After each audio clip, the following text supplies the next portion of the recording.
we've come so far in just 6 years with this idea. And we've got so many learnings and so many new things that are in place now that are really fun and working. But we also have so much more to learn, and we're building our approaches and our systems, and ultimately hearing from all our employee owners and the way they've sparked this question. Even I think it's that feedback loop that I crave to continue to build this the right way and ultimately create something that we can all be super proud of as employee owners at Empowered Ventures. Welcome to Empowered Owners, the podcast that takes you inside Empowered Ventures. I'm your host, Chris Fredericks. In each episode, I'll have a discussion with one of our employees to discover and highlight their distinct personalities, perspectives, and skills, while also keeping you in the loop with exclusive news, updates on company performance, and a glimpse into the future plans of Empowered Ventures. This is an opportunity for me to learn more about our amazing employee owners, and an opportunity for you to hear regularly from me and others from within Empowered Ventures. On this episode of Empowered Owners, Emily shares a question from our employee owners at Paramount Plastics. How did Empowered Ventures come to be? We talk about EV's origins, including TVF's employee ownership story, and the early efforts that led to First Star and Paramount becoming EV's first two diversifying acquisitions. Let's get to the conversation. Hi, Emily. Welcome back to Empowered Owners. Hello. Great to be here. And I've got a question for you. How were you listening to music when you were in junior high? Some tapes, but just tons of radio. So do you remember Casey Kasem? Yeah, yes. So I think we're dating ourselves. So some of our listeners are like, who the heck are they talking about? I don't know. Is Casey Kasem still a thing? That's a great question. I have no idea. I for some reason I want to say yes, but I have no idea. Yeah, so I'm going to go look it up. I didn't before we got on this podcast. But the point is that Casey Kasem, you could call in with like requests and dedications. Do you remember that? I listened to that a lot more than I would like to admit, to be honest with you. Today's episode was a request. So therefore, I'm going to put my Casey Kasem hat on. This one goes out to our employee owners at Paramount. So Paramount Plastics folks specifically asked us to tell the history of EV. Like, how did we come to be? So I'm excited to dive into that. And I was thinking about it back to when you and I met.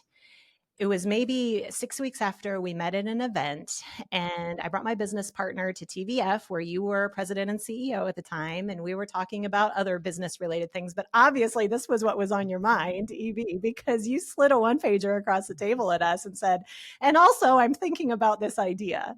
So once upon a time, Chris had an idea. Can you start us out at the beginning? How did this all come to be? Yeah, I mean, thank you. And it goes back definitely to the beginning of TVF's ESOP story. So TVF became employee owned in 2010, and that's when I also became president of TVF. And we can go back further than that, but maybe we can just start there. And becoming employee owned was a great thing for TVF. So this is a 40-year-old business and a lot of great people that have worked there for a long time. And we became employee owned, and it solved a lot of concerns and questions about the future, like what's going to happen to this company when the founder and owner decides to retire. And so TVF became employee owned, and we basically had a really great run as an employee owned company. The 2010s learned how to be an employee owned company. The culture started changing, and people became really excited about this employee ownership experience and the life-changing outcomes it really started to have for people. So that's like the foundation of Empowered Ventures, is that experience that we at TVF had. Can I stop you there? Because I think that's really noteworthy. And I'm glad that you always go back to that. I tend to default to just starting with, oh, when did the idea of Empowered Ventures come? Yeah. But what you will say over and over again is that Empowered Ventures as an idea never would have happened had there not been this decade of experience with employee ownership at TVF. Absolutely. Yeah, because that's how I became a true believer in employee ownership. When in 2010, it was more of a solution to Dick Hansel, the founder and owner of TVF, to his problem, which was, what does he want to do with his company that he's built? And I helped him figure out that employee ownership was a good solution. But even at that point, I wasn't sure. I wasn't even aware of ESOPs prior to that point. It became an experience for all of us to learn and enjoy what it can be like to be an employee-owned company. And it's from that I became so passionate, so excited about the potential of employee ownership for people in general, for employees throughout the country, throughout the world, that it can be life-changing. So I really drew on that first experience of what it was like to announce it to the employees and then see how the change happened over time, and the embracing of this thing. It gave me the idea of how could we do more of that and it be good for TVF and for all of our current employee owners. So the idea came to mind that we could buy more companies and basically create more employee owners, which creates opportunity for them to be part of this great employee ownership experience, and also can create financial returns for our existing employee owners. So we buy great companies,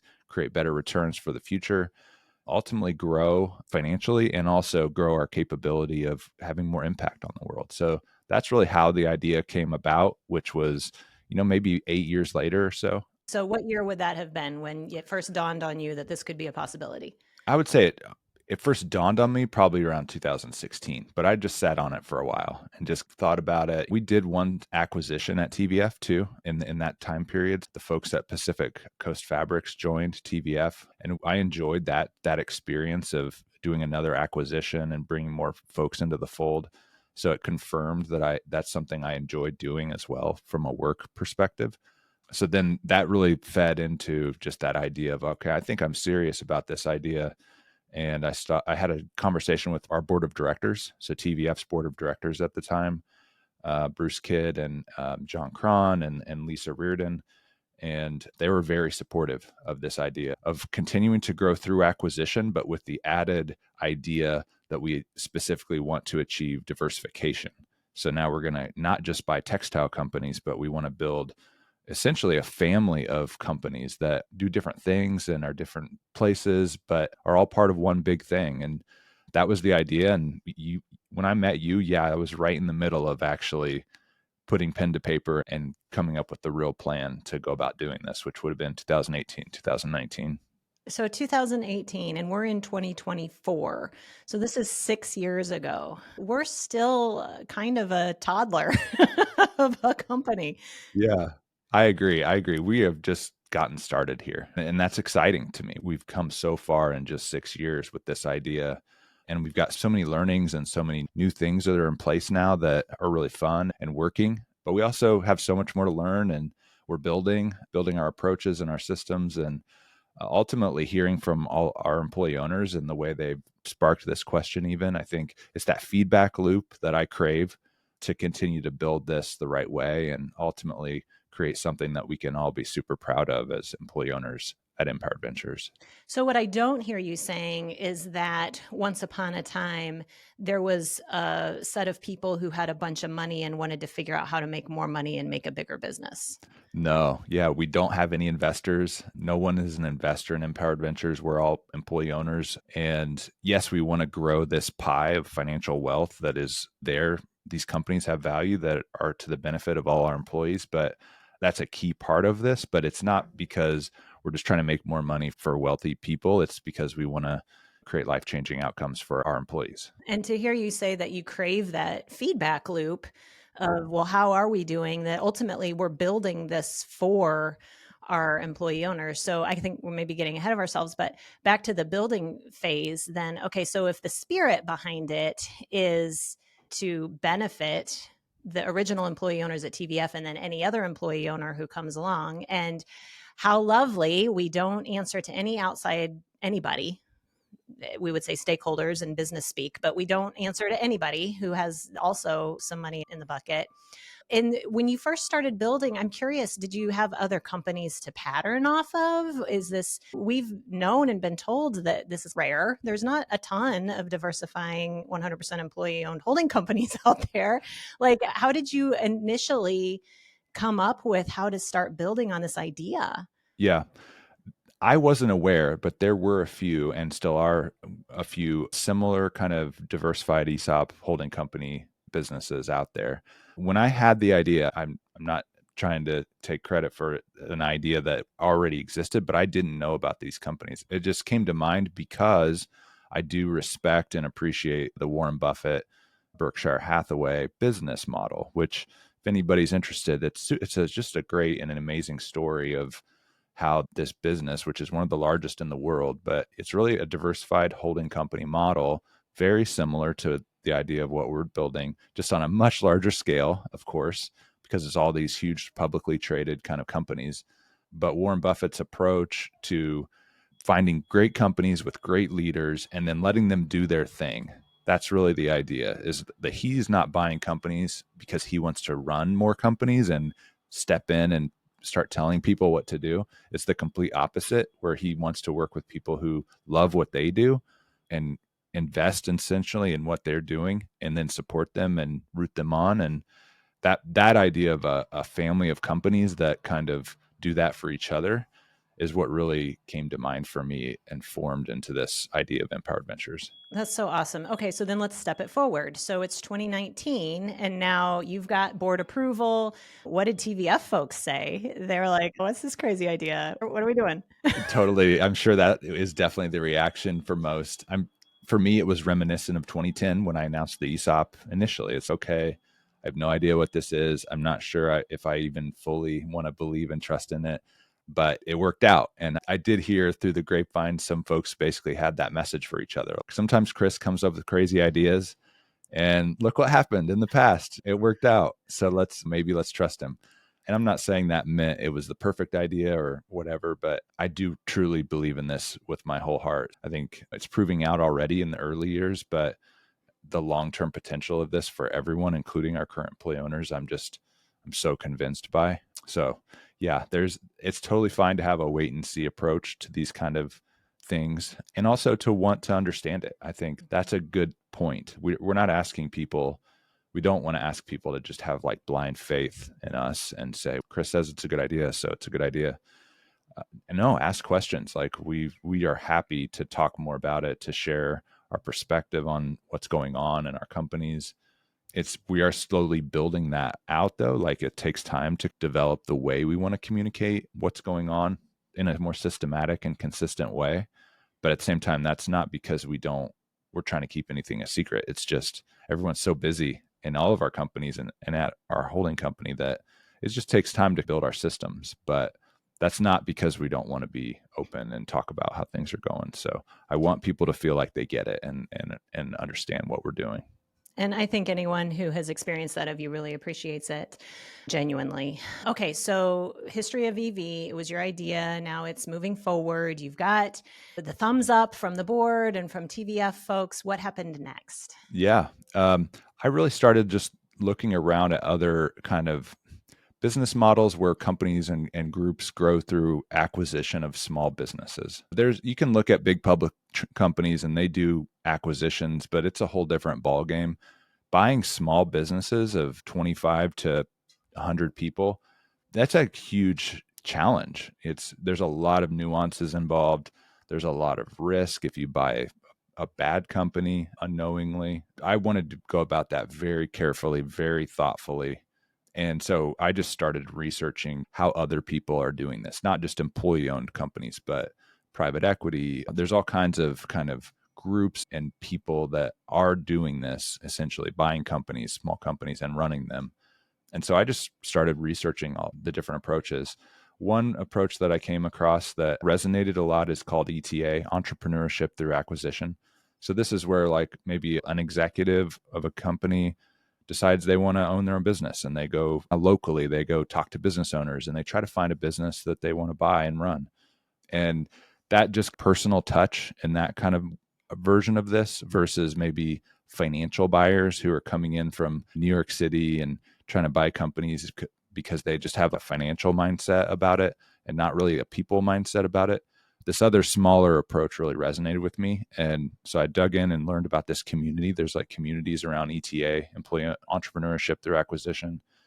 And through that, I ended up meeting Spencer Springer, who joined first employee of Empowered Ventures. And basically Spencer has acquisitions experience and was interested and excited to help us do what we're doing. And yeah, so Spencer and I embarked on a process to find our first company. And we also worked with a branding agency to build a brand. So the name Empowered Ventures didn't exist yet. I had some idea that this word, I wanted the company to be an E word because employee, I don't know. I wanted there to be some sort of connection, and I had a sense of what the name should feel like, but we did the whole hundreds of possible names. I was looking at the dictionary, the E section of the dictionary. I looked at 20 times, reading every word and saying, is that the name? Is that the name? Is that the name? And somehow landed on Empowered Ventures. I still like it. I don't know if other people do, but I find myself using the empowered word all the time. And I'm always saying not to overuse our name. And I'm like, it's probably a good name because it just comes up in our conversation.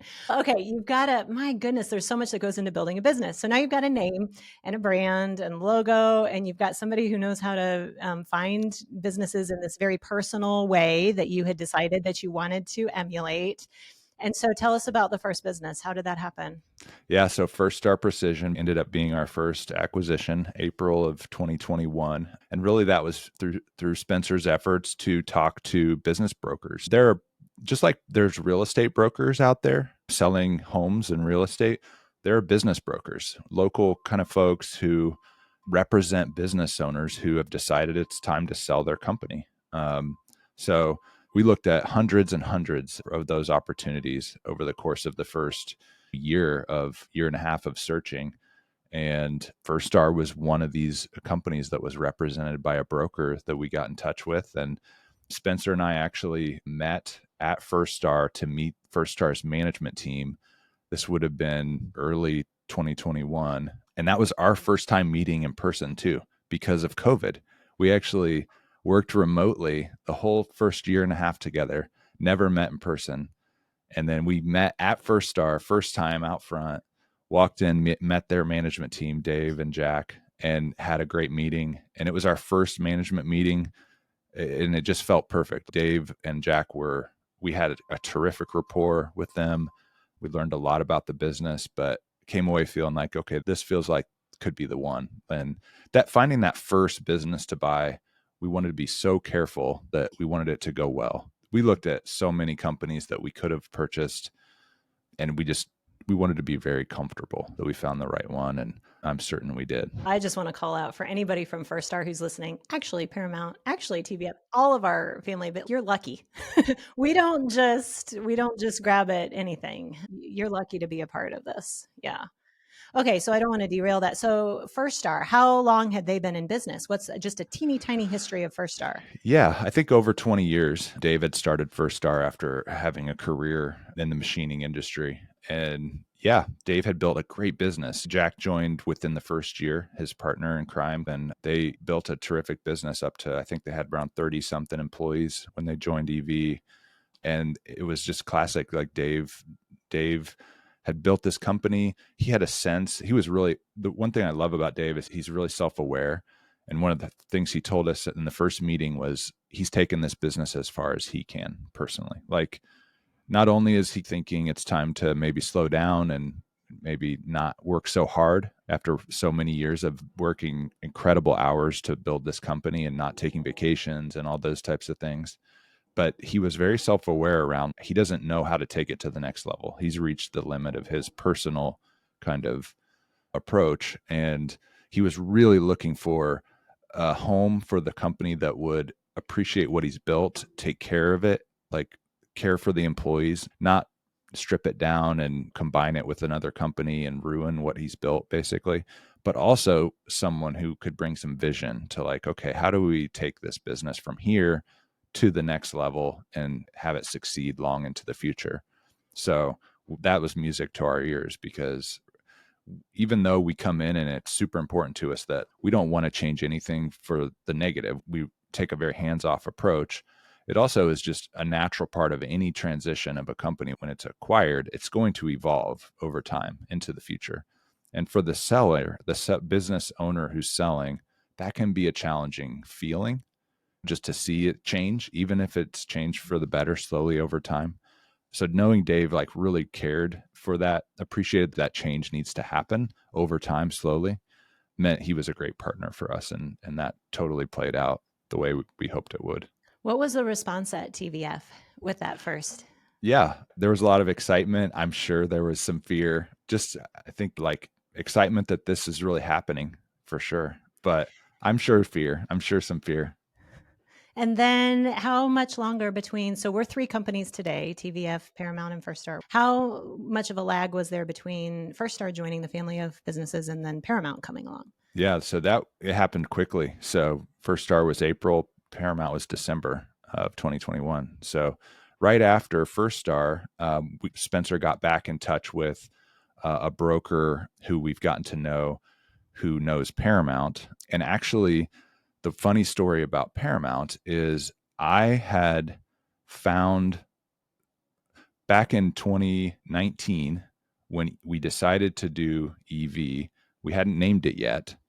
I started doing a little bit of outreach on my own before we were even a thing yet, just to see if there's any business opportunities in Indiana that could be candidates for us to go and acquire even before we'd gotten going, mostly just to explore the possibility of what this is like. And Paramount was one of the first companies I actually came across. I did go and meet with Paramount in 2019, and it just wasn't the right timing. So it didn't feel like the exact right timing to do something like that.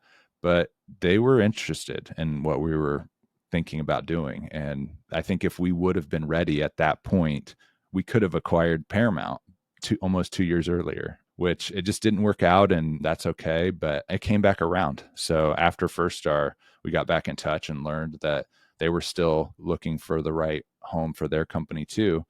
And so we immediately picked up the ball again on Paramount and started the process, and it worked out that time. Probably not a lot of people have heard that. Paramount was one of the first looks. So, short history on Paramount. How long had that company been in existence? Since the 80s. So a very long standing business, family owned, family built and owned. And yeah, just a really great kind of classic Indiana manufacturing company, filling a niche for the larger RV and marine production companies, and really just a really neat, like innovative company ultimately. Like the way Paramount goes about producing these, like they do the dashboards and other things, but especially dashboards for the Class A RVs, the big ones. It's kind of an art, not a science, their business. And that's a really neat part of it, is the skill set involved with the people and these unique processes they have. So we were pretty enamored with that company the more we got to know. And really the big selling point, just like Dave was a huge selling point, Dave and Jack for us with First Star, Curtis Elliott, the president of Paramount today, he was the general manager at the time of Paramount, had only been with the business for 2 years. A huge question for us is always, who's going to lead this company if we buy it? And it's usually not going to be the selling owner if they have an interest in retiring, which is going to be the case a lot of times. So with Paramount, it was an open question, who should run this company? Because Curtis had been there a couple years. He wasn't the president of the company. He was general manager of the operation. But we got excited the more we got to know Kurt. And it was our idea, like he can run this business, and we'd be happy for Kurt to run this business. Kurt told me just recently, like when I called him and said, hey, like we want to move forward and we want you to run the company, like that it meant a lot to him. And I think the world of Kurt. That came together in a really important way too. That's so awesome. So 2021 was a big year in EV's history. 2016, the idea dawned on you. 2018, coming together. 2019, you've got a business name, you're moving forward. 2021, these two acquisitions. And now here we are in 2024. What has been happening in our more recent history? Yeah, we paused a year and a half, 2 years looking at new deals, really. We kept looking, but we decided to slow down and build our team and our systems so that we both wanted to support First Star and Paramount and make sure they got off to a great start being part of EV. And also, Spencer and I both felt like, okay, we're not going to be able to keep doing this ourselves. There's a lot of work involved with everything we're doing. And if we want to be able to really steadily scale this thing and keep growing, we're going to need to go to a next level, meaning build the team, build our processes and our systems. So yeah, pretty much that led to, in kind of a step approach, to adding Tabitha, you joining, Mike Algram joining, and all the while just steadily creating some new processes and systems and implementing software that we use to track our projects now, and other things. It's been a building phase. Even adding this communications, like we didn't have any way of reaching our people, or all EVers, I should say. So just steadily putting the building blocks in place to to be able to scale this to the next level. And we've been back at it now looking for more companies to buy, but we're still so picky that we haven't done one yet, at least as of this recording. We're feeling optimistic that growth is on the horizon, that's for sure. So looking back, it's an awesome story. And looking back, is there anything that you're so glad that this is how this happened and you're just so thankful? And or is there anything you would do differently? There's always ways. I'm very self-critical, so there's lots of ways I could have done things better or differently. Like, I'm by no means has it been perfect, but I am really proud of what we've accomplished and how far we've come. And I've enjoyed this so much. I really love when people have that aha moment of like, oh my gosh, like I saw my first contribution into the ESOP. And now I'm thinking about if I stay another 10, 20 years, like what could that mean for me? And also the camaraderie and the employee ownership culture is building, and I'm sensing this progress in this company. That's the moment I want to hear that over and over again. When people feel that experience and then they become invested and start talking about us and to people they know, and it's so not about us. And that's what I love so much about this, is it's about all of our employees and their experience. Yeah, there's lots of things we could have done differently, but I think the outcomes that we're wanting are definitely happening, because good things are happening for the employees of all of our companies. So I think that's really awesome. I love it. It's awesome. To wrap up, back to Casey Kasem. Paramount, thank you for the question. This one's for you. Dedicated to Paramount, our second diversifying acquisition, but third business to join the family. And yeah, follow along as the story unfolds. Our history is just at the beginning. In another 5 years, we're going to have a lot more story to tell. So thanks for walking us back through time. Thanks for just letting us inside your head of what you were thinking and how that all happened. Thank you so much, Emily. I hope that conversation was interesting and informative. Huge thank you to the team at Paramount Plastics for sharing your question with Emily. Thank you to Emily for joining me, and Share Your Genius for producing the episode. As always, remember, we want to hear from you. If we mentioned anything that sparked a question or idea, please share it with us. To reach us, email hello@empowered.ventures. Thanks for tuning in.